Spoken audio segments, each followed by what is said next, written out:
Welcome to Good Service. We are your hosts, Ben Chung. And Kevin's Huh?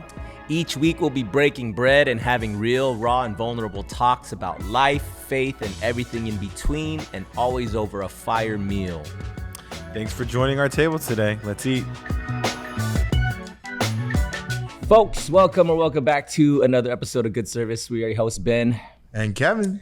And we have a friend in the pod that we are very excited for today. Gee. We have holistic health and wellness, business and life coach, Canada's greatest, Lynsey Choi is in the pod. Yeah. What's up, Lynsey? Not much. Chilling, ready to eat. Yes, Ready to eat? Have a Well, good then, all right, then we're gonna hop right Really into hungry. what Yeah, we're getting into today. Okay, so Lynsey has we're gonna get into the story behind it, but you have a very specific diet. Yes. So what we're going for today, I think this is our first time full vegan meal. Come on. Second.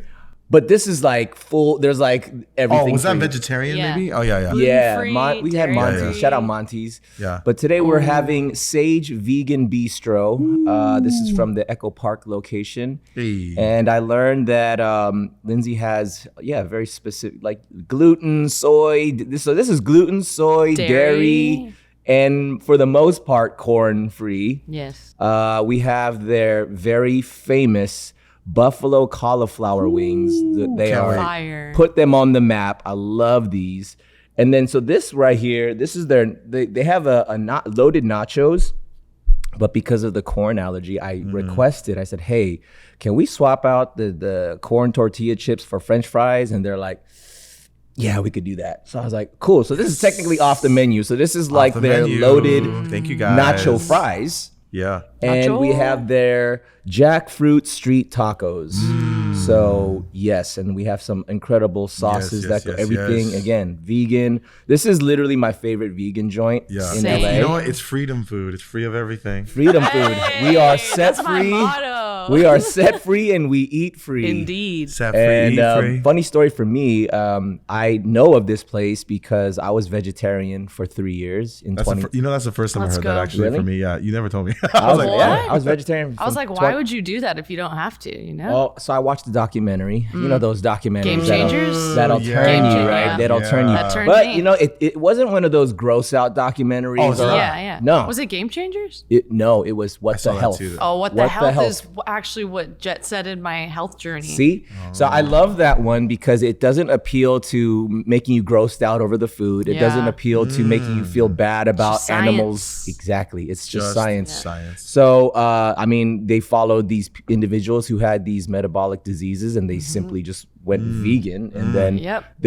their illnesses just disappeared. That literally happened to me. Wow. So was- we're going to get into that. Yeah. So Yes. that's the backstory of what turned me. So the other funny part is what turned me back was the freaking pandemic. And so we were locked up inside and I was like, man, I'm going to eat some fried chicken, bro, because I don't know how long this is going to go for. You know, so well, Wow. I'm glad I met you after that. Now you're with the man who So loves yes, I am meat the most. I am a flexitarian, but I completely can enjoy a vegan meal. So Sage is Wow. still a place I go back to. This Go is kind to. of like my Sunday regular spot. I go I there did and I not have know like a that. solo Oh, wow. lunch. Dude, Yeah, that's after Wow. church, I just roll up to Sage and I solo mode it up, and I just.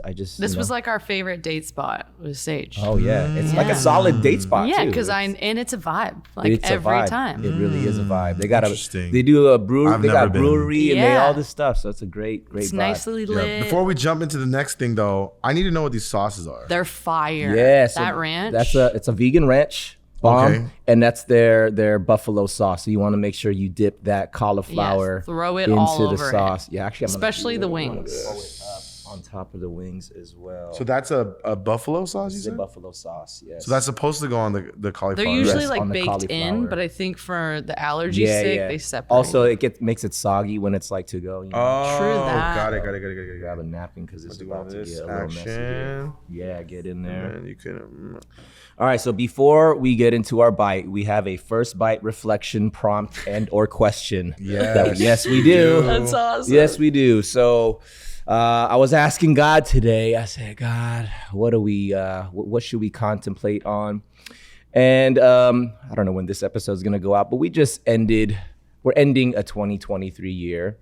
It's been, at least for me, I'm sure y'all have a lot to say as far as what has happened over the course of 1 year. And in reflecting back, I was asking God, I was like, God, like what do you want me to identify as like one thing that you grew me in? Which I'm sure all of us have grown in many areas, but just pick one thing, the thing that just kind of jumps out at you right away. So what is the one thing that you've grown in the last year?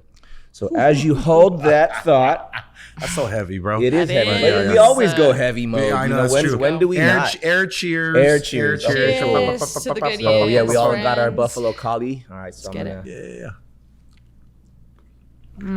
Dude, what the heck? I told you, bro. You didn't even get like This is not fake The meat fresh either. one.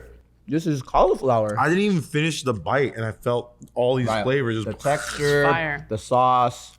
Man, who's got the ranch though? I gotta dip mine. right here. It's hiding. Oh, there we go. Okay. That's a go-to. It is a go-to. So Sage, I see you now. Yeah, they're known for this buffalo My collar. gosh. 'Cause I want to be is there when happening? you go though, because I know his food critic heart would come alive, and you have to feel it like fresh, like straight Oh my out God, the this oven. is so good. right out the kitchen is banging. I'm so angry. How do they do this? Yeah, they are masters at the craft. When food is good, I get mad. I don't know why. Like I get like so upset that happy it's so mad. good. Yeah. Yeah. Oh my All right. So, yeah, what's the one thing that sticks out to you as something that you've grown in the last year? I got two. Is that weird? Let's do it. Let's go. That's amazing. Go for it. I would say one, like letting go even more to my own standards of how I do things. That sounds weird. Like just letting go and being like, okay, things are going to work out in my business. Things are going to, and I think when you're in the business world, like it feels like when you're in ministry, it's easy to just flow with the Lord, you know? But then when you're in business, you have all these responsibilities. And so I've learned to like let go and allow them, like it's all going to work out. Like the Lord's hands on it. Letting go of even business related things. Is what you're Yeah. saying. Like this is my business with God. Yeah, that one's tough. It's like he is, and everyone says that, like he's the CEO of my business, but letting go and then discipline going along with that. Like I've never been more disciplined in my life than this year.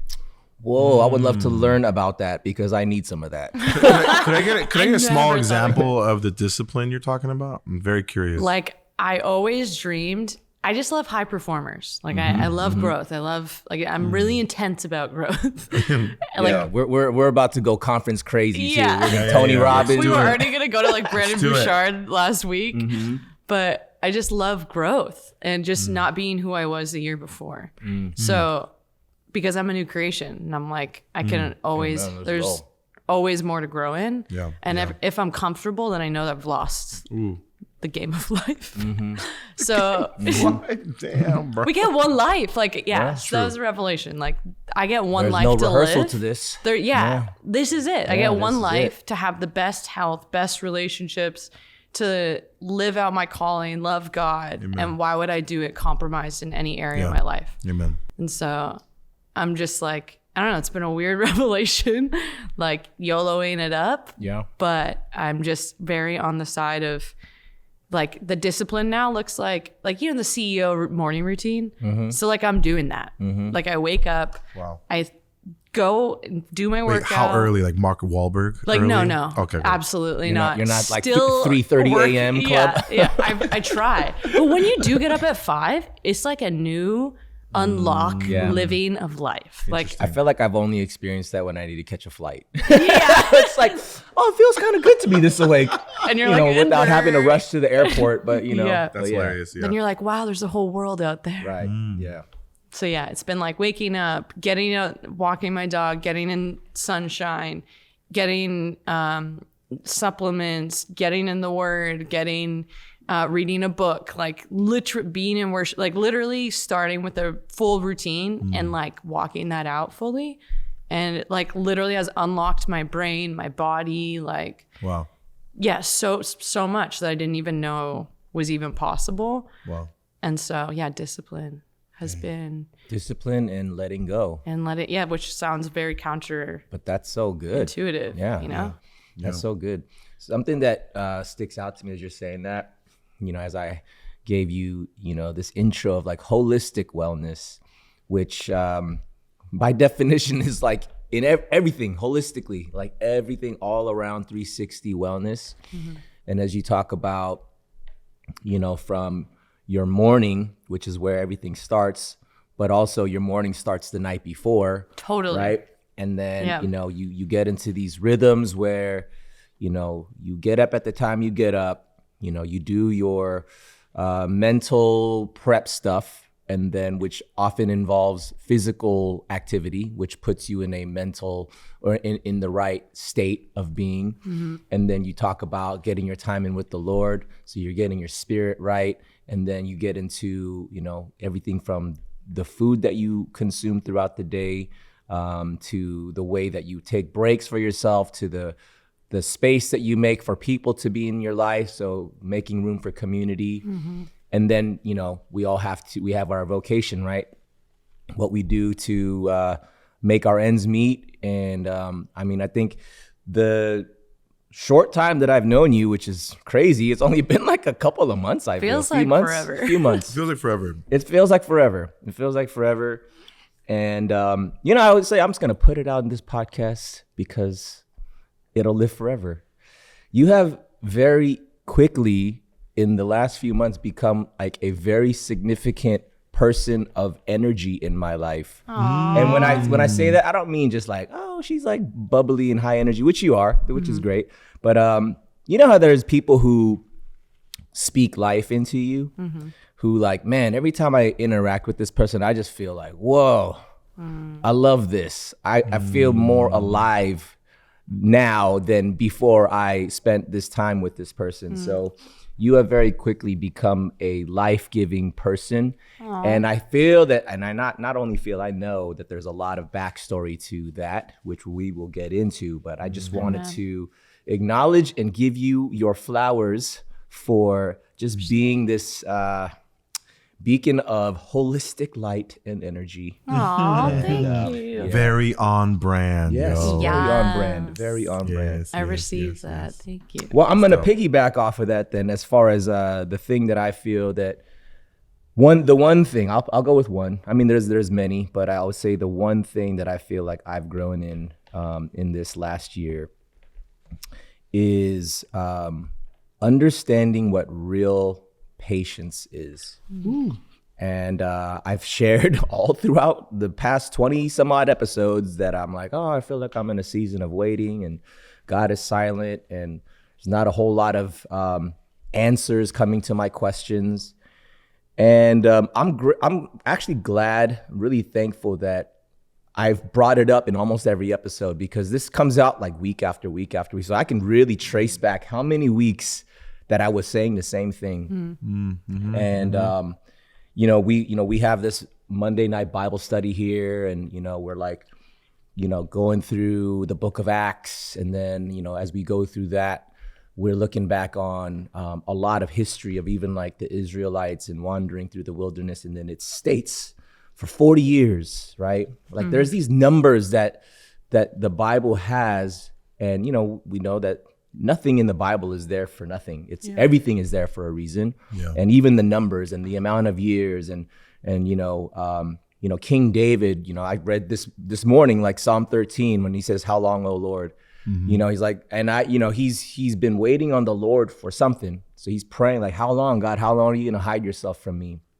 And who knows? I don't know how long that waiting period for David was. And so all throughout scripture, from the promises, God's covenant with Abraham, Moses, the wandering in the wilderness, there's these years attached. Daniel, years and years of just waiting, and all those years, you know, we just see the number, but we didn't actually experience the amount of time that these people experienced. Totally. And so when I look at my life, I'm like, Lord, I feel like I've been waiting for about 3 years now. It's a long time, God. You know what I'm saying? And you know, I think, yeah, right. Put a zero on it, bro. No, right. Yeah. And so, yeah, I mean, Israelites wandering in the wilderness for 40 years, that's my whole life. True. That's my entire life that these guys are just wandering.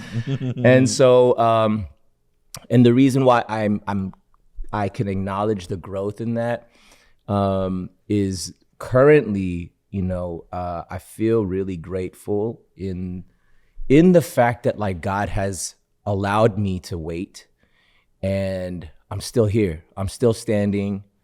I'm still believing. I'm still grateful. I'm still joyful. And of course, there are better days and worse days. There are days where you feel it more, days where you don't feel it as much, and you need, you need the homie to your left and right to pick you up because you're just not feeling it today, which is why community is so key and crucial. 100. But I think that the idea of patience, I'm like now learning what patience, or no, not even what patience is, but how patience is grown. Patience is only grown in the waiting, and it's only grown when you are faced with opposition. Like I say this jokingly, and I'm sure we've all heard a version of it, but like when we ask God for patience, he doesn't just sprinkle pixie dust of patience on you, and you're just like, wow, I'm more patient. He gives you opportunities to be patient in. And so it's those uncomfortable moments, and it's those places where you can be frustrated and act out of your frustration, or choose not to and exercise the fruit of the spirit of self-control and patience and kindness and all that. So that's one thing that I feel like God has shown me, like, hey, bro, you've been asking for patience. I've been hooking you up, bro. On a silver platter. Like, yes. Yeah, let me hook you up with all this patience. All the patience, because all the opportunities to wait on the Lord and to trust in him. So yeah, I think that's the area of growth for me. That's good. Yeah. That's good. It's I'm listening to all that. What's cool is like, Lynsey, when you were sharing that, how you said it's two things, but I love how it like contrasts each other. Yeah. You're saying like discipline, but also letting go. But like, I think the beauty of that is like, or the oxymoron, whatever that word that people say, right?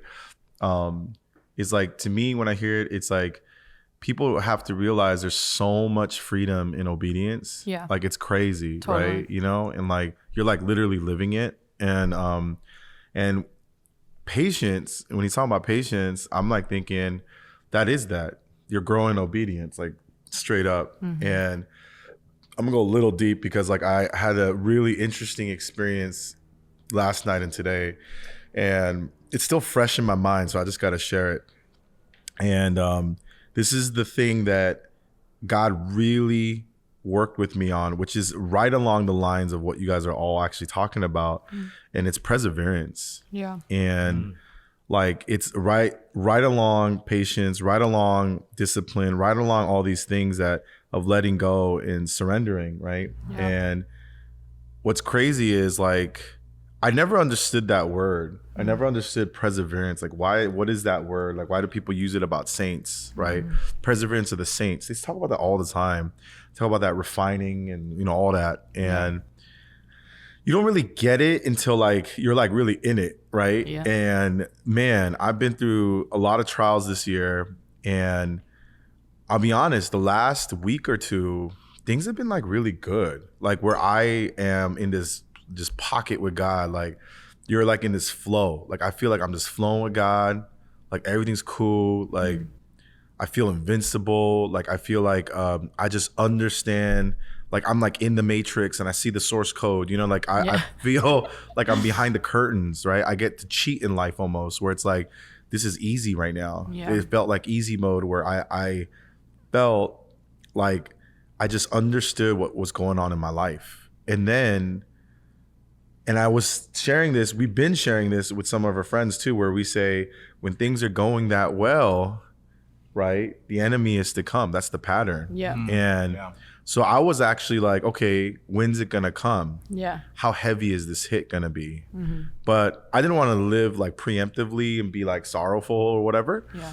But I was waiting for the hit, and sure enough, it came, and it came like in a way where I didn't think. Where, like literally, it was a small conversation with my wife that turned into like a fight, that it's like a fight that I thought that we were way past a conversation like this. Like, cause we've been working on our marriage for like a year. Yeah. And I'll be honest, like last night and this morning, after all this time with God and all this work I've been doing with the Lord, I wanted to give up. Like, it was crazy. Like, I hit this moment, like this brick wall. It was just a brick wall. Like, I was like, I think I'm done. And it was like weird. I was like, why am I so depressed right now? Like, why am I so defeated right now? Even though I knew it was gonna come, even though all these different things that I prepared, it wiped me out, man. Like, I was like, and I was so tired. And I was just like in this like position of just pleading with the Lord, like, God, like, what is this? Like, I don't want to do this. What is this? And I was in a state of giving up this morning, and I was driving to the gym, and I reluctantly was like, maybe I should finish this sermon that I was listening to. Shout out Pastor Bayless, you crazy. But anyways, shout out Cottonwood Church. But anyways, yeah. Because hey, Bayless, man, he spits fire, and Heat, bro.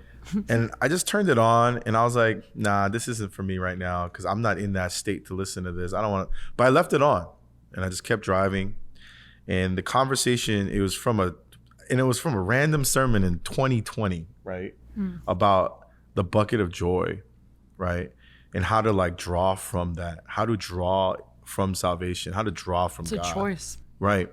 And I was listening and I was like, nah, I'm not even in the mood. You know what I mean? Like, I can't even do this right now, even if I wanted to. Even if I wanted to, I can't take the actions that you're asking me to. No. Right. So I'm thinking of turning it off because I'm getting annoyed now. I'm like, how can I, in this state where I feel like I'm going to lose my wife, I'm going to give up on my life, choose to be joyful? Like, how am I gonna do that right now? I'm tired, you know?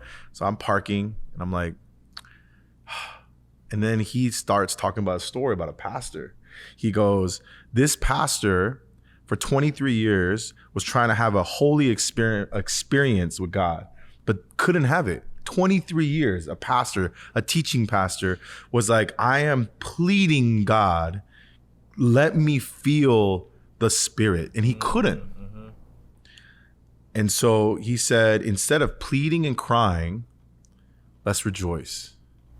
He's like, what? He's like, no, just be joyful, rejoice, and praise God. Yeah. And and then they started to praise God for 5 minutes, and the Holy Spirit came. And he said, in 5 minutes, in your decision to rejoice, you can do 25 years of damage to what you were trying to do. Just 5 minutes of choice. And then I was like, what a sales pitch, right? And I'm just like, oh my goodness. So I sat there, and now I have a choice, and I'm listening to that, and I'm like, damn, that was a good sales pitch. And I am Sounds cool, but yeah, it sounds cool, but and I was still upset, but I was like, all right, I don't know how to do this. I've never done this before by myself, especially when I'm this sad, depressed, angry, alone. I was in my car. And I was like, what does that mean to rejoice? Like, am I just going to sit here and say thank you? Like, is that what I'm doing? So I was Thanks, like, Dad. Yeah, I was like, thanks, Dad. Thanks. So it wasn't really working for a second, and I didn't know what I was doing. And then in my mind, I remembered that rejoicing is correlated with praise. Praise is correlated with worship. So I was like, okay, maybe I'll like sing a song, you know, because I don't like sing a lot. So I'm like lyrically challenged. And so I thought of the simplest song that I could think of, and it was just, you know, God is so good, right? It's a classic. Yes. And I started singing that by myself in my car, and instantly I was just broken, and I was just sobbing. Yeah. And I was just like, and I woke up, like in the heat of that depression, I just woke up. Wow. And I was just like, thank you, God. Like, what was that? Yeah. I went so dark so fast. That's crazy. That was my morning. Quite And a morning. we're here. Quite a morning. And we're here. Yeah. And we're here. You know, man, that's so good as you're you're talking about rejoicing, joyfulness.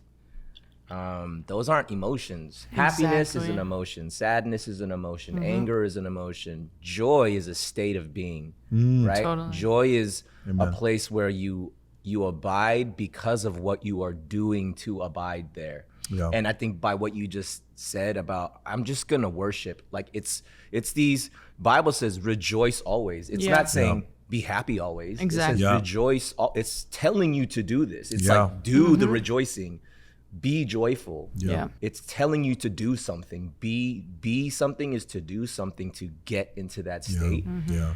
And that this actually just goes right back to I was just gonna where say you're at, you that's know? literally my life. Yeah. Like I was at a state when I was at the height of like Lyme disease and these rheumatic diseases where I was bedridden, and Yeah. I was 24. And I was an athlete, so I was like, Yeah. I literally just a few years ago was playing college. You know, like this is crazy that I'm bedridden at this age. Yeah. And I went through a massive season of depression because when you encounter illness and disease, Yeah. you grieve your old life, like because you don't have the same quality of life anymore. You can't keep up with like just basic life things, relationships, consider that like done, you know? And I would just sit in my room with the word for like 4 hours. I was also like doing modeling, so I had a lot of time to be able to work really intense contracts and then rest very intensely. So I would sit in my room and I just bask in the word. And like when Jesus says like, the truth sets us free, you're free indeed. Like it's literally what it did to my subconscious brain, which then told my body to respond. And like even one of my mentors, Jason, he would say to me, he would get up on stage, and I remember he would be doing fast, and he would just be like, faith is not it's an act. It's not an emotion. So right now we just raise our hands and we believe in faith. Even if you don't feel like it, stand up. And so I started literally standing out of my bed. And there's a Melissa Helser song, if you've heard of it. She's like, she also has a lot of autoimmune diseases, and she literally, this woman's insane. Like she literally stands up and she starts screaming, like, and she'll be like, I am strong and full of life. I am free. And she'll just like declare it. And so I started doing that over my body in like stages where I was bedridden, depressed, like, and so you're so depressed because it's like, it's people who, you know, they play in the NFL and then they have an injury. Like, what do I do with my life now? Yeah. It's like, this was the direction I thought I was going. This is a massive part of my identity. Yeah. But the beauty of life is like, this is all in a glimpse compared to eternity. And so in my room, when I read like Paul, and he was like, in all things give thanks and give gratitude. And I say again, rejoice, rejoice, rejoice. Rejoice, rejoice. And so, and I was like, what does rejoice mean? And I started going, Yeah. Means to keep doing. wow. And then Joyce is like joy. Yeah. So keep having joy, keep choosing joy. Wow. So I literally I went to the Bethel Leaders Conference like that's good. a few weeks ago, and I was sitting there and my body's in so much pain from traveling, and I just sat there and no one would give me a seat. And I'm like, but I That's look, rude, y'all. yeah. Come on, y'all. Come on. So and what's funny is like I look fine on the outside, right? Right. Because I put in the work daily. I partner with God daily to be like, this is not my portion, and this will not be how I live my life. Yeah. I've been through too much to allow this to keep me down. Yeah. And so I literally just stood up, and I'm on the ground crying because of the pain. Oh man. And I literally just stand up, and it's Bethel, how can you not worship? But in that moment, I was like, my body's telling me no. My body's telling me. I didn't want to go there, but you went there for me. So I went thank there. you. Going from like holy thing. I know. Come on, y'all. They're all like into the story right now. They're like, wait, what? We're gonna reel it back. Reel it back. So I literally stand up and I just start praising, and there's tears coming down my face. And I remembered, like, every time I get sick, anytime I feel depressed, I literally sit there and I command my body. Like, I got myself out of depression because I was bedridden. I had no ability to, I'm in survival mode, you know? Like, the only thing I could do was choose joy in that moment. I had two choices. We have two choices. We could sit and wallow in our pain and our suffering, or we can look at, man, like, God created the heavens and the earth.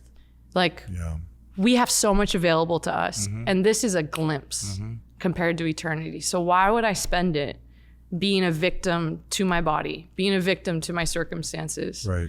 So I think I started just thinking this eternal mindset, and I was like, this doesn't have to be mine. And when I was a missionary, that's what they do every day. We wake up, we corporately meet, we get in prayer, we get in worship, and you can't get around that. So it's like, if we're in the presence of God, like, it can't exist there because he's too good. He's too holy. He's too perfect. He's the only thing that's perfect. So anyway, sorry, tangent. No, that's No, not I tangent love at that, all. man. That When was you were so saying good. that, Kevin, I was Right in the like, pocket. That was welcome so to good. my life. What's so, it's funny because we're talking about like these seminars and conferences, the Tony Robbins, and I've been to a Tony Robbins seminar, and That's good. I went into it very skeptically, and I'm like, yo, this is like a cult, like this dude's a cult leader. Yeah. And so I'm like, there are people, he's like, everybody get up, jump up and down. And I'm like, this is weird. I'm like, I'm not doing any of this. This is lame. Yeah. And so I just was sitting there not participating. And then it dawned on me, like, hey, bro, you paid to be here. So either you go get a refund and leave, or maybe participate and see what this is all about, and just at least know for yourself whether this is legit or not. Yeah. And so when you're talking about, getting up and, like shouting out with your voice, I am strong, I am able, whatever the declarations are. And I see why. And of course, like, Tony Robbins, he is a Christian. He says he believes in God, and he believes he says he's a Christian. He's Just like, marketing to the masses. Yeah, but he's like, I'm not here to sell you Christianity. Yeah. What I am here to tell you is that you need to believe in God or some sort of higher being that gets you outside of your physical limitation of what you think you can do, and rely upon what is greater than you. Exactly. And then, but he does talk about these physical actions that you do, jumping up and down, raising your hands, and like it physically does something to you, like it chemically releases chemicals, serotonin, and then it gets you into, and he talks about like, different states, beautiful states, and like like harmful states and things like that. I'm not trying to sell Tony Robbins here. But what I am saying, what I am saying though, Good job. What I am saying is that God designed our bodies. This is such a smart system. Oh my gosh. He's given us such a we talk about what our smartphones can do, like our bodies and our brains are crazy. Yeah. And so when you do the actions of reading the Bible, I don't want to, but if I do it, it's telling my mind, it's telling my spirit, we're gonna get somewhere where we're gonna get to that rejoicing, we're gonna get to that joy where we choose. Yeah. And actions create reactions, right? So when we physically do things, then our bodies react to what we just physically did. Yeah. When we worship, when you said God is so good and you just saying that and it just snapped you out of it because your body did the thing and then everything else reacted to what you just did. Yeah. So I think there's something so huge about that. And when you were talking about the word perseverance, right? Another word for perseverance is long suffering. We just don't use that word very often. Like doesn't sound as the nice. English language, we don't go around like, oh yeah, like I'm long suffering right now. Yeah. But literally Suffering well. Suffering, like we don't view suffering as a good thing, especially long suffering. It's like suffering for a long time. It sounds bad. It ain't fun. Yeah, but like that's going even back to patience, and patience is growing in the waiting. It's growing in the fiery furnaces. Perseverance is a long suffering. When you suffer well, and you suffer long, but you do it with the with the right actions, by seeking the one who will help you suffer well, knowing that he bore all that on the cross. So it's like, yo, Lord, if you did all that for me so that I could have eternal life, whatever on this side of heaven, the physical pains that we can struggle through, suffer through, the mental health issues that we suffer through, if we do it with the intention of like, Lord, I trust in you and you will bring me through. And I have to do my part though, by doing the actions. Like, Lord, you're not going to make me get up and jump up and down. Like I have to do it. I got to decide. It's a choice. I got to go for the run to get my runner's high and get my, serotonin up and whatnot. Like I got to get to the gym and work out. And like, speaking of which, man, when I really think about COVID, so many, I mean, of course, like we're still in the aftermath of COVID. I think these, 2 to 3 years post 2020 was where the real damage is seen, right? It's like the thing that happened. And then it's now that all this messed up, it's like, how do we recover? And can we recover? What do you choose to recover? Yeah. I didn't realize that COVID did a big number on me where I always thought like, man, my mental health is good. I never even thought like I had to do anything to keep my mental health at a good place. But I realized like, yo, my mental health like actually really did take a hit. And that's where things like, drinking heavily came back into my life. And I'm like, why am I like drinking every single day? You know what I'm saying? And it was like these weird sort of escaping things. But like, there were, and this is by the grace of God, I think maybe just the way that he's wired me, but I also knew because I've been to Tony Robbins. I know like, hey bro, you just got to get it up and do the stuff that you don't feel like doing, but guess what? It's going to get you into a place where you want to be. So I'm like, totally. F it. I'm going to go on these long runs. The gyms are closed. Fine. I'm going to work out at home. I made myself a home gym. Come on. And then, even with like my food, of course I splurged on fried chicken and stuff here and there, but I'm like, yo, okay, cool. You had your cheat meal for the week, like cook, eat healthy stuff. And so I think if it hadn't been for even just those disciplines that I put in place, I know I would just be in a way worse place and a way unhealthier place.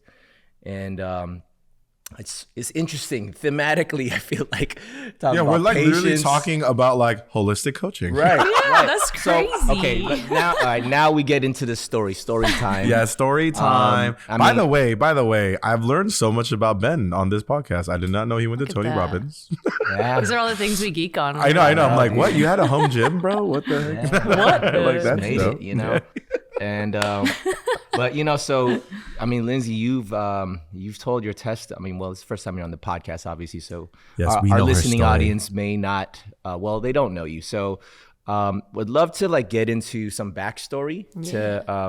We don't need to go the full 3-hour version of it. But like however much you feel like you want to kind of walk us through in terms of maybe your BC days to where you're at with your health, and also now where you're at in life in terms of business and things and what your goals are. Like there's so much, like there is so much richness to your story. So like whatever version of that you'd want to give, I'd love to sort of unpack that with you. Cool. Let's do it. I guess I'll start at like, I grew up, my mom's parents were Austrian and Croatian immigrants and refugees, so they were like Catholic. Already paused. So did they say mum in Canada? We say mum with a U. Got it. I had a pause there. Because we're Commonwealth country. What part of Canada? I'm from Toronto. The 6 with Drake. The 6. And shout out. With Drake. And Justin Bieber. And the Biebs. Dang, is that the better side of Canada? It's the only, but they all leave and come to LA. So the best of Canada come as you did. Yes, you cometh from they're Canada, all here. Canadian. Yes. Okay. Yes. Continue. Sorry. You also say bag. Interestingly, it's bag. It's slowly. I lived in the Midwest for a long time, so there's like the Southern mixed in with the Canadian, and I've lost a lot of the Canadian. But then there's like I don't know. A twang. Yeah. So you picked up a twang and kept your O's. You kept the O's. Kept the O's. Yeah, bud. Oh my goodness. Ooh, how about that? Yes. I'm learning. I'm learning we so much digress. about We our own digress. friends right We're now. just making fun of her right now. Really, I know, thank thank you. you. It's okay. I'm used to it. No, I just love accents and I have like 2 Canadian friends, but continue. Now 3. There you go. So, yeah, we grew up, they were very Catholic. And then my dad's family was like United Church, Presbyterian. And so my background was just like religion. And in Canada, it's a very different religious, I'd say spiritual atmosphere. So How? Like, what's like a main, like one, boom. did not know. It's very conservative spiritually. Got it. So like when I didn't even know being spirit filled and prophecy and I thought that was all like Mumbo jumbo. woo, yeah, mystical for like certain people. Yeah. Okay. And so I also thought people who did it were probably an occult kind of deal. Yep. You all kind of felt that though, because we came from that background too. Yeah. It's another Yeah. thing that we talk about every other Yeah. episode. Yeah, I know. Yeah. But it's- Korean church. You're now learning what our traumas are, right? 'Cause Yeah. we're still Yeah, like trying to yeah. take some of that stuff off. Yeah. I love Yeah. woo now. Yes, we're all Same. woo woo. Yeah. Woo, weird. Up in the clouds. So yeah, that was kind of what I grew up with. And then, but I always had this like weird, deep desire in my heart for God, like deep. I always like, and so my parents went through a terrible, dysfunctional divorce. And there was a lot of issues that came from that. There's a lot of like verbal and emotional abuse happening, and trigger warning. And, so I just had no idea that like love could even exist. I thought that people were in love were like crazy. And I was like, they're making it up in their heads. Cause I had never, like I was best friends with my dad. And then my mom and I didn't have a very good relationship. But I just like, I think because of all the trauma, I was like, oh, it's only reserved for family. And I could never love someone. So I was always afraid of like intimacy. And so I found a lot of my identity in like what I did. And like I was an athlete. So it was like playing hockey, playing rugby, like playing all these sports. And then, but I always loved God. And then I remember when my parents split, I finally like came to basically, long story short, with all the custody battles, I finally got to live with my dad. And, I prayed. I was like 10 and I was like, God, when we move, just give me one Christian friend. I didn't even know what Christians were. Like, Cool. it was just crazy. And so I ended up meeting one Christian friend, takes me to a church. And this is what like marked the rest of my story was basically she takes me to her church and I come home and I'm like, Dad, we have to go to this church on Sunday. Like this needs to happen. So my dad's like, okay, Lynn's chill. Like, let's drive by it, check the denomination. Like, it could have been like any, it could have been like Mormon. I don't know, any kind of religion. So we drive funny. by and the sign said, let me tell you about freedom after we had been in custody battles for years. Wow. And so we go to church that Sunday and it was like this South African pastor, Cool. very multicultural church. And it's like he was speaking to our family. Wow. And we're just like crying. And so I grew up in that church. Yeah. And I would go to youth group every Friday, but because I couldn't accept the love of God yet, because I had so much hurt and pain and trauma, I would go to youth group Friday and then party Saturdays, show up to church hungover Saturday, and I would just That's escape. a good Sunday routine, y'all. I see you out there. But we don't We've recommend all been it. there. Yeah. I know I have. Part of the journey. Yeah. So yeah, that was, and I was like, I'll give my life to God. Like when I get married, that sounds like a good idea one day. Yeah. And so, yeah, I ended up going to college on scholarship and I partied even harder. And then my sister did Miss Universe Canada and got me into modeling when I was like 19. And so then I was around all these like, really, I'd say affluent people, and I was like, well, I don't need God now. These people got everything, that they need. They have everything. Yeah. And so I started seeking, again, validity in just escapism, like whether that was drugs or alcohol or people or a boyfriend. Like I was anything that could stimulate my escaping from my current reality and the pain that I was sitting in was great to me. So finally have a breakdown. I'm doing all my modeling, you know, getting the best jobs, like loving life. And then I'm in my room and I'm just broken. Like I just couldn't take the weight of like the brokenness in my family. I couldn't even talk about my past because there was so much pain. And I would just break down crying, you know, chin quivering. Chin quivering. And just like ugly crying. I couldn't talk about it because it was so dark. And so basically I'm in my room and I just search Christian song and How He Loves Us comes on by Kim Walker. And she's like, good one. God's just in this place and he's gonna blow. And I was like, what? Like, and I literally, all the depression, anxiety, like the identity, everything. It's like this peace of God came over me in my bedroom and I just literally just everything stopped and I just passed out. And then I went and I hit up my pastor and I'm like, I need help. I need Jesus. I don't know what that means. And then sure enough, go to stay at my pastor's house. And we're doing all this counseling. And then he releases me back into the wild, you know, a week later. And I fall back into all my old sin patterns. Seeking, like, you know, just feeling anything good. And then I actually was more broken than I was before I found Jesus. Because it's like the enemy knew like, oh, this girl's close. Let me send her tenfold. Yep. And so, yeah, that was insane. And then literally I have this epic 21st birthday in Las Vegas, like partying it up and with, again, all my model friends.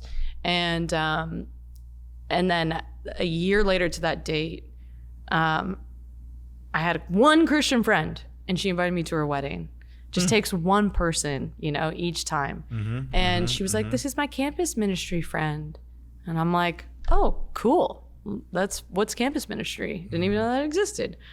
I go to our campus ministry, which this school that I ended up going to was my last choice. So, and there was a revival happening on my campus in this guy's house, like people getting baptized and speaking in tongues. And I was like, I want what they have. Like, that's real. And they're all like loving each other, praying over each other, contending for more. And I was like, that's what I want. I don't want because I was like, I will never be good enough. I can't get myself all together. And so I end up going to this young adults group. I get saved there. And then 1 year later to that Las Vegas party date, to the day I got baptized. And I'm on my first mission trip in Cuba. Next year, I'm on my second mission trip and I'm in Korea. And then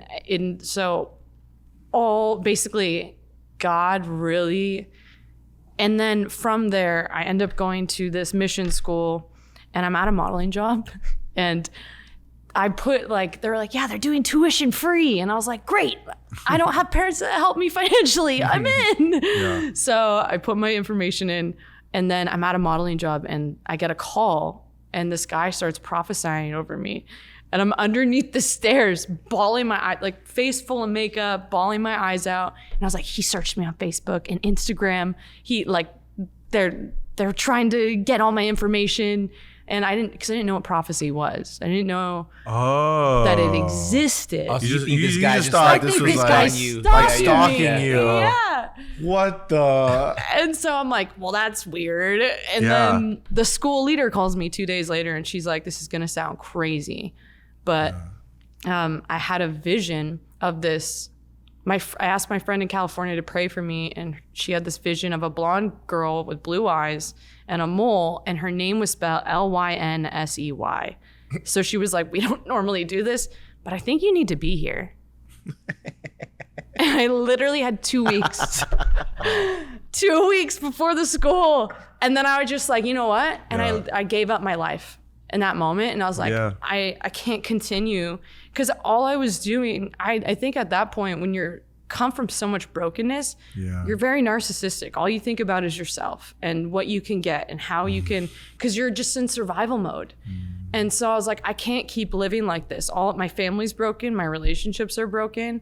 I'm still I'm preaching on campus, but I'm still, sleeping with my boyfriend, like, and not like it was all a part of the journey, you know, like sanctification. I think I learned like sanctification is a process, and like the red letter words, Jesus, it literally says, "Come as you are," and not get yourself together and then come to me.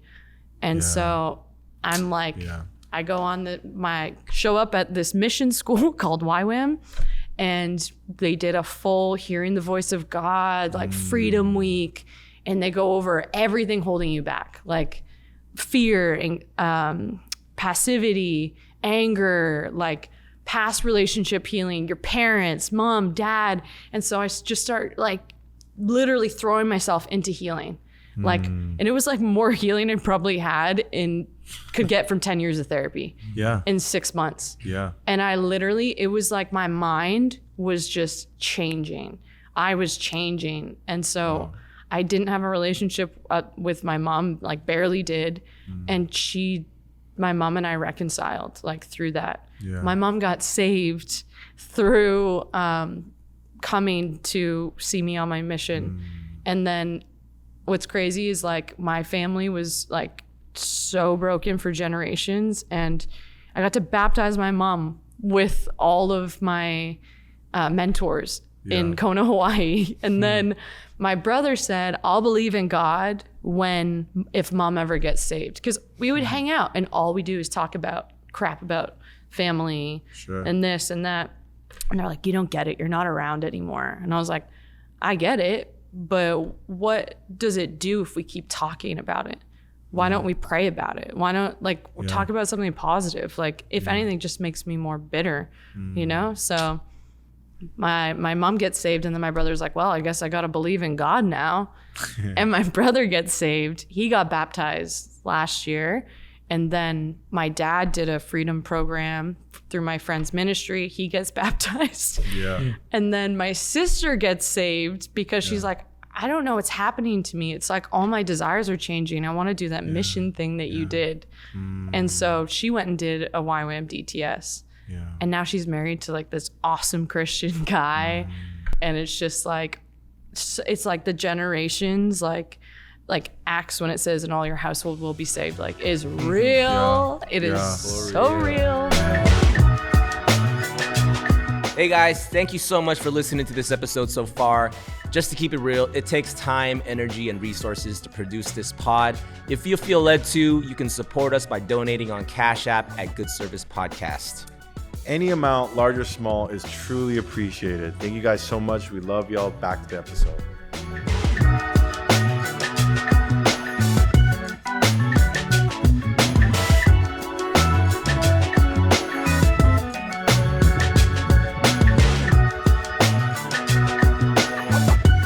As you were telling that story, I love this part of the story because I've heard the part where your family starts getting saved like one by one. But what's cool about the way you told it right now is that you emphasize that it just takes one.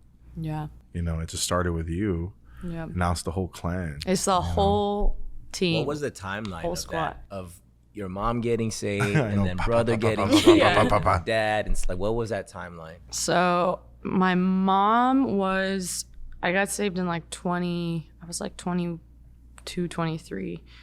So that was probably like almost 10 years ago. And then my mom she saw me on mission probably like a year after that. And then she came back, and then I threw her into community so she couldn't hide. And then, my brother gave his life to the Lord around that same time. But then he, again, got in a relationship and then strayed from God for a while. And then my sister got saved like the year after, or like just in that time. And then it was like right after that, my dad did the freedom retreat. My dad always like kind of believed in God, but like didn't know how to live it out.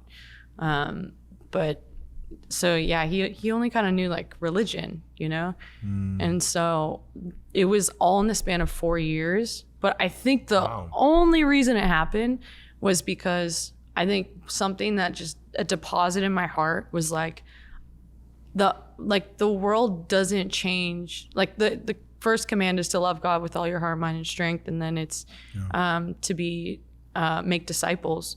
But it's like, if we're not doing the work of our own on the inside, then what good is it to go out to the world?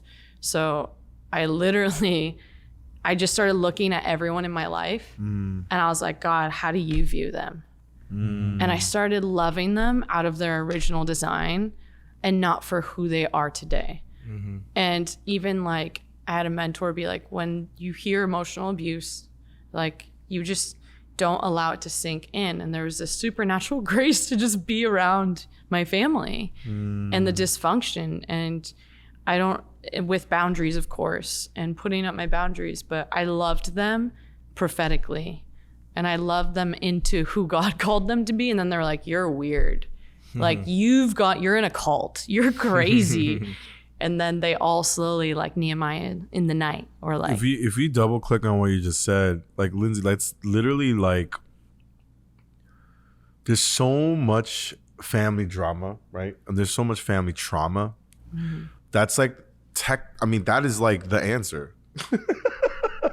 If you could just look at them in their original design and approach it with prophetic love, that's crazy. I'm like learning right now because like I can't, like I need to do that still. You know what I mean? That's wild. You know, just something that you just repeated the words that really stuck out to what you said. Original design is, I mean, the way God originally made Adam and Eve, made man, was perfect. Like they were sinless originally, right?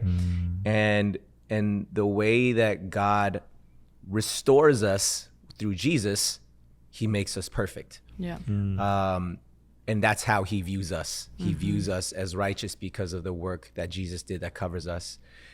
And it's when you talk about this timeline, I think I love hearing origins because I love to hear of like, how long did it take from this point to get to that point? You know what I'm saying? Because everybody's timeline is different. Some people took a really long time. Others are like, whoa, it kind of happened real quick.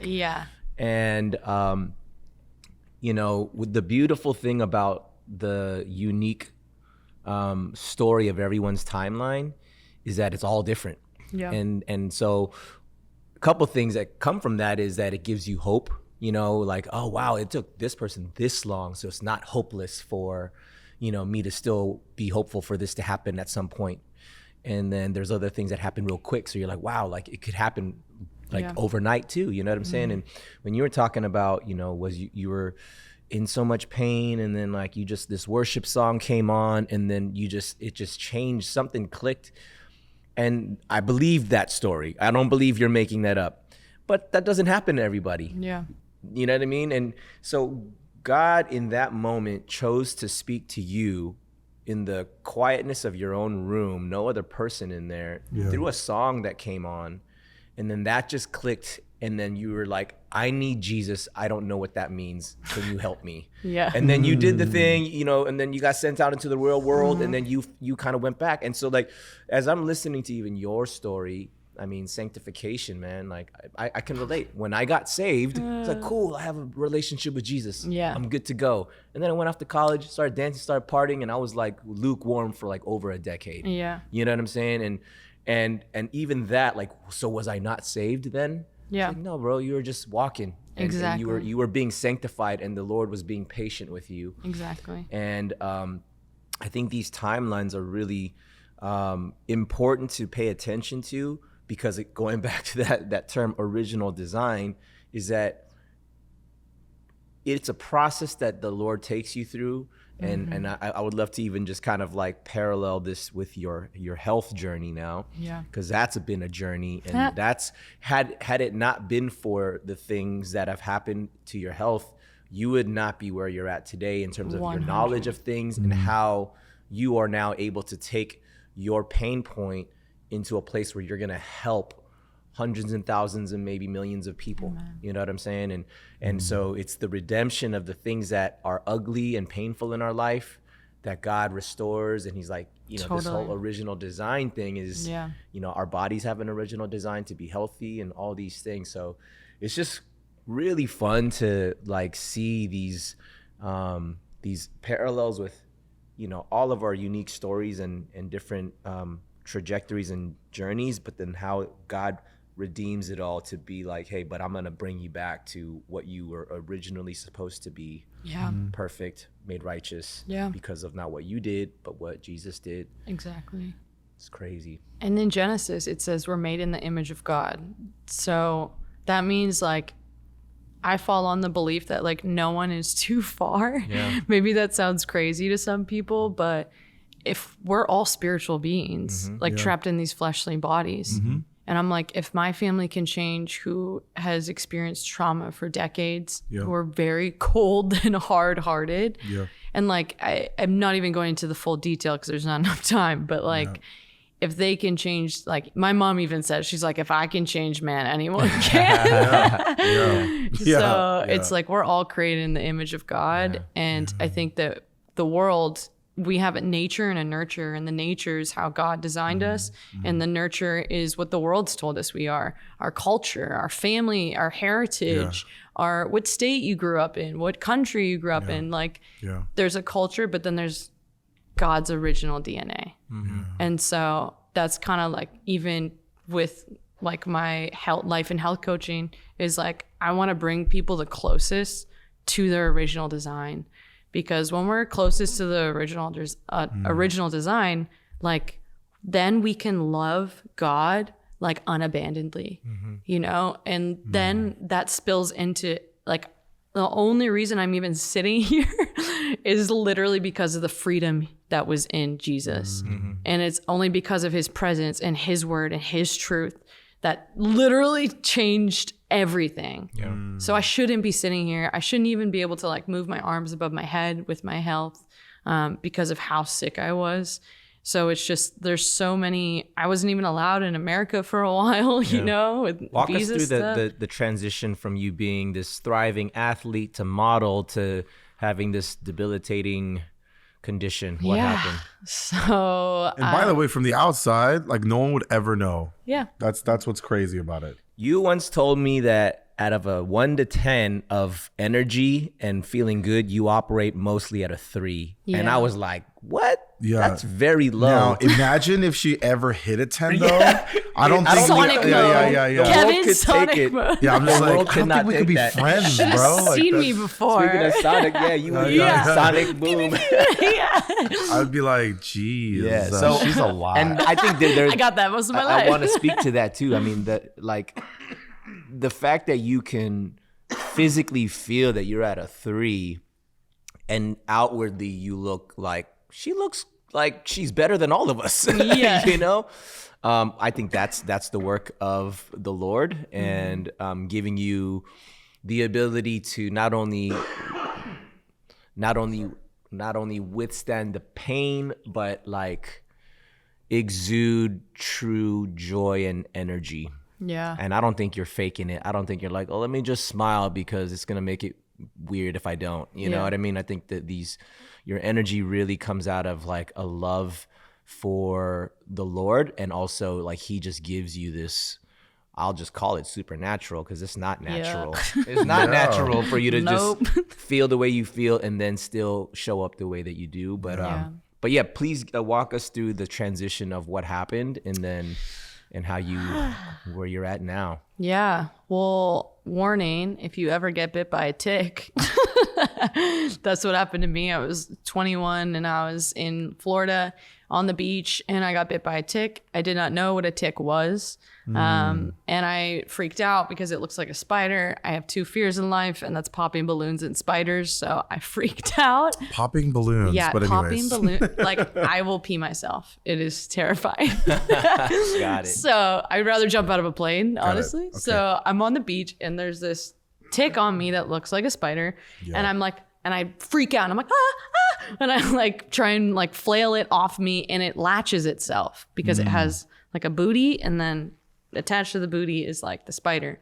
And so it's latching, and then on like the 10th swap, I just got it and I pulled it out, which you're not supposed to do with the tick. You're supposed to burn it off. Because what happens is when you pull out the booty, the spider crawls into your body, goes into your bloodstream, attaches itself to your bone marrow, and then has babies and creates a host of co-infections. So a lot of people with Lyme disease end up going to about over 25 doctors. You get told that you're fine, which was my case. Every doctor I went to was like, oh, your labs are fine. And I'm like, but I'm bedridden. I'm having crazy skin conditions. I'm having insomnia. Like, it was the amount of health issues that I had at that point were so significant. Wow. I would wake up in the middle of the night and I would have, it looked like worms coming out of my body. Like, I have crazy pictures. And Oh my gosh. yeah, You literally had things crawling out of your body. it was, Holy crap. yeah, crazy. And then on top of that, the year after, when I became a missionary, I got Zika virus, and then that blew up the Lyme. And I think I already had existing immune issues before all of this, because I was always the kid in class like blowing their nose. And I think that stemmed from food allergies. And then if you don't listen to your body, because the body is really intelligent. It's like the most intelligent system God created, more than AI, robots. Anytime there's an infection or anything happening, it's your body signaling you and saying, something's wrong. We need to change. Something needs to change. Yeah. And so outwardly, these things are coming out of my body, and I'm like having all these issues, but I don't know what to do. Like, I only know, I grew up in Canada. Like, we're heavily medicated. Like, here's an antibiotic. I took antibiotics twice a year, which blows out your entire gut flora. And your gut holds 80% of your immune system. So here I am, literally not even having the ability before all of this for my body to heal itself. And then all this happens. I played, I grew up playing competitive hockey, and I grew up, and then I went to college for field hockey and had scholarships. So I'm like doing all these active things, weightlifting since I was 16, and then all of a sudden it's like, boom. I'm in my bedroom and I'm stuck for like a month. And then that turned into 2 months. And then my mom and I finally go to the doctor and take some tests. And he's like, oh, you're fine. And I'm like, that's crazy, because I'm clearly not. And so I felt like in that season, God told me to go to Bible school through YWAM. It's called the School of Biblical Studies. And it's like a mini seminary. So you go through the Bible. You read each book 5 times. You do it chronologically from Genesis to Revelation, and you create commentary on the Bible as if it's like you're creating commentary. Like, it's the craziest school. You literally don't have a life.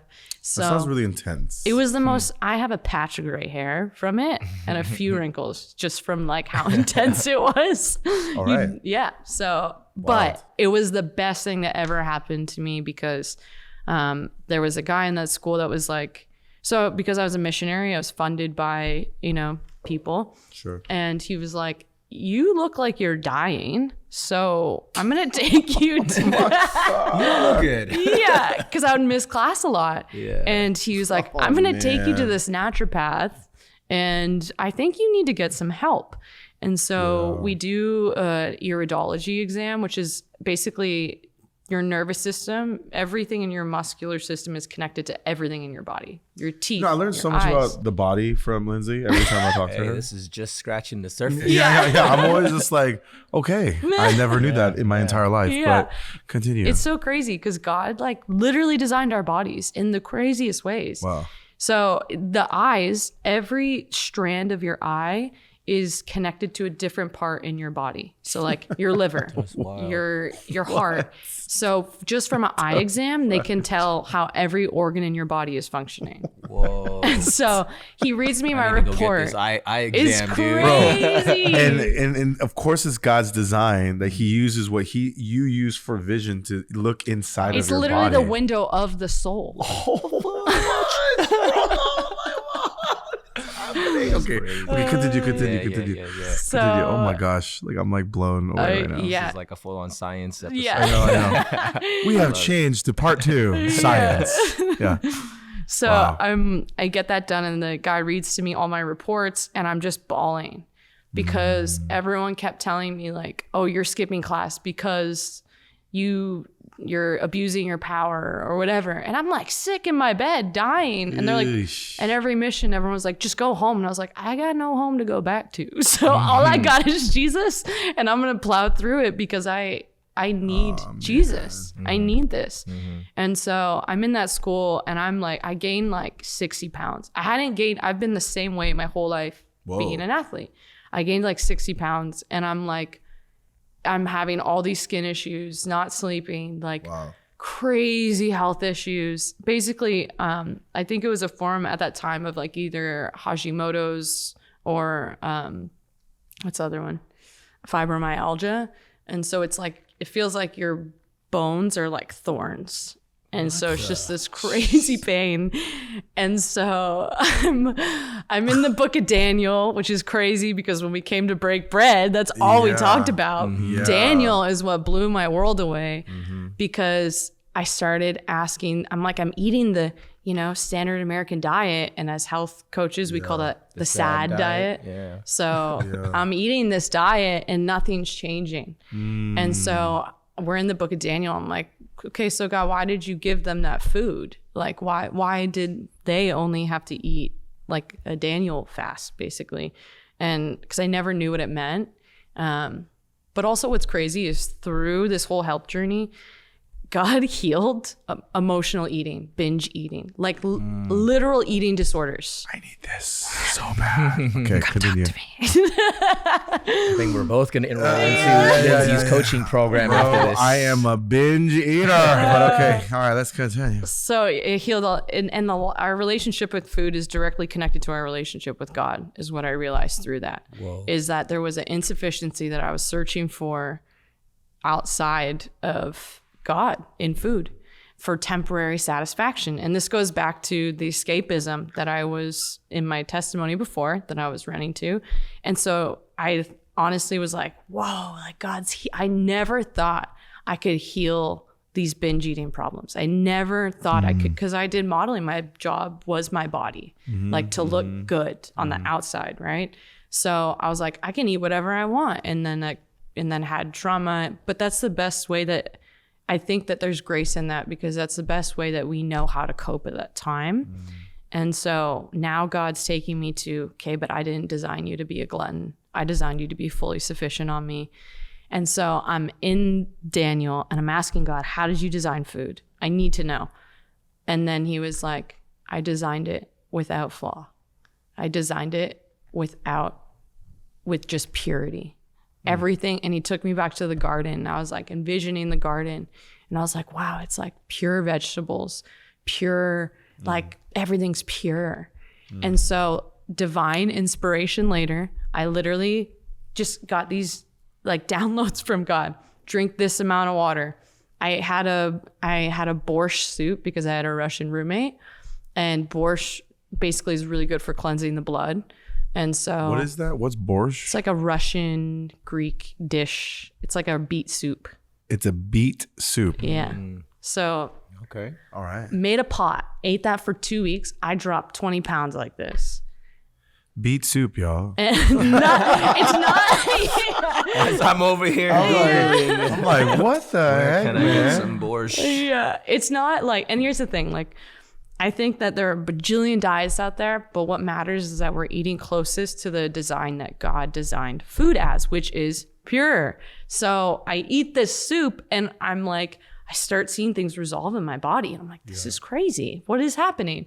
And then I start, I've heard from the Holy Spirit, start sleeping. I don't care if you don't get your work done, start sleeping. Little did I know, sleep detoxes your body. Sleep literally repairs your organs in certain times of the night. Yes, I've heard of this. And I've heard of this. Sounds great. Yes. But I've heard of it. And then I also heard the Lord say to, what was the other thing? Oh, to go into my past more. So I go on this whole forgiveness tour. And forgiveness, actually, there's a mind-body connection that I know now because I've studied it. There's a mind-body connection that creates hormones in your body. So if you don't have unresolved issues or traumas or relationships, it stores itself in your body and creates cortisol. This is real. I know about this one actually. Yeah. It's real. It's crazy. So I go on this massive journey, and then literally like I literally just start balancing my emotions. I start going to God with every emotion, and I'm like, sanctify my emotions, because I can't live being worried about everyone and everything, like being in this anxiety that I've been living in. And because when you grow up surviving, you're in this stress state, and your nervous system's like, we need to go fight or flight all the time. And so I was able to get my body into the parasympathetic, which is rest and digest. And I just started like letting things go, like I can't control other people. And I started focusing on what I can control, which is my reaction. And I can control. And if I don't forgive people, then it's holding me free.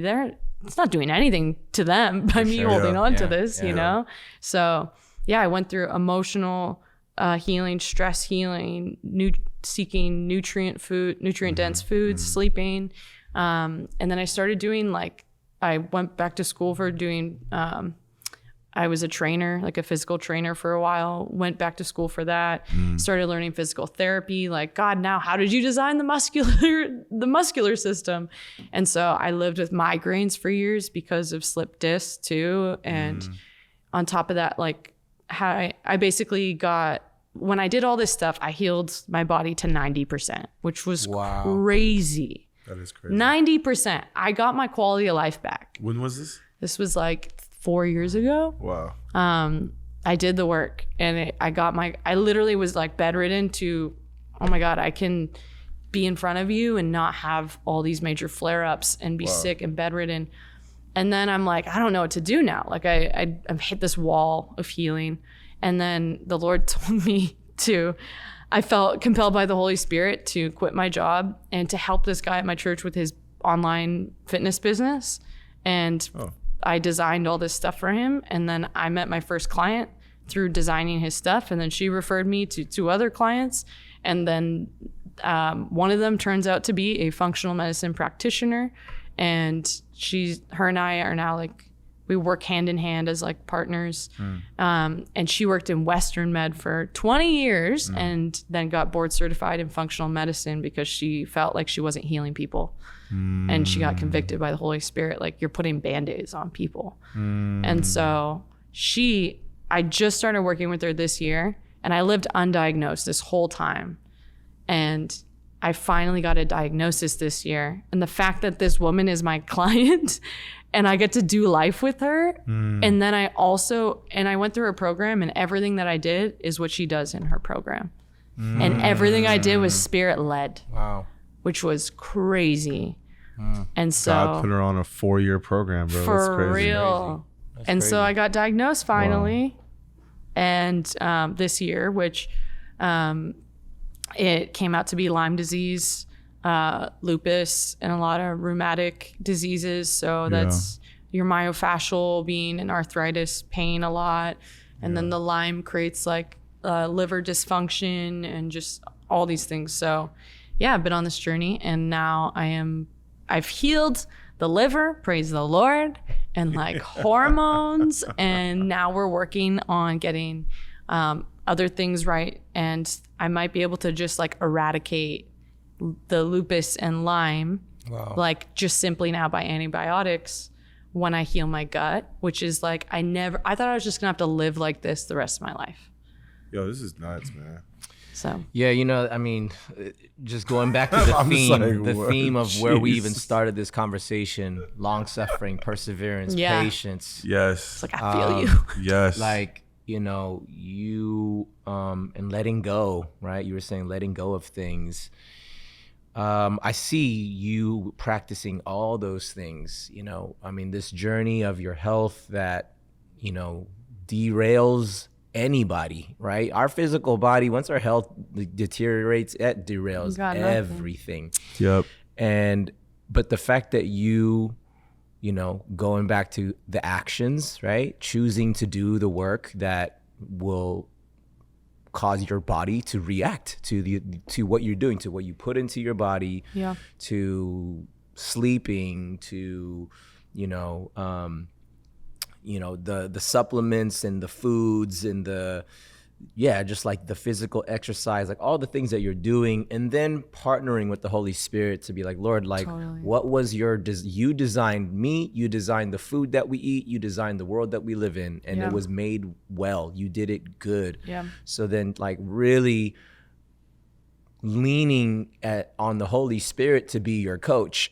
You're like, Lord, coach me. Full lordship. Yeah, right? Like I can't do it. And so I love this even from, just our earlier sort of like what are the things that we've grown in to where you're at right now. And this whole, now you're developing a business around this. And I mean, this is, I don't know, Lynsey, I'm so excited. I feel like Lord's just getting started with you, and I think it starts with your health journey, like getting like, and it's a slow process, right? It's not like everything heals itself. You're like, all right, liver's good, now we got to work on this, and then after that, okay, now we got, and it's a process, and that's that long suffering, and that's you putting in the work, and the Lord putting that or giving you that ability to persevere and be patient with it. And I know that there's so many people who are gonna benefit from the way that you are doing this holistic 360 all the way around work of healing, and the Lord's blessed you with that, and it's so cool to be alongside you and to hear the stories, but also prayerfully come alongside you and be a part of your community, and it's been such a blessing. And so I just want to really just bless you with that and encourage you. And I feel like, for those who are finding, your journey, I mean, someone out there's got to relate to this in some way, shape, or form, or they might know somebody who will. I hope and pray that this would bless and bring more people to you in that way. For the sake of time, because we do got to land this plane. We are kind of going long on this, but which is great. I mean, I think this conversation... I think it was necessary, man, because like, I'll be honest, like I did not know like half this. Yeah. So I was like, I think I knew like the surface of it, but like you really going in, and I think it's God's really blessed you. Like, of all people, you can do it because he's given you the condition, and he's given you the mind, he's given you the will, he's given you that the grit and discipline to kind of just do it, and going back to what your mom says, you are your mom's daughter.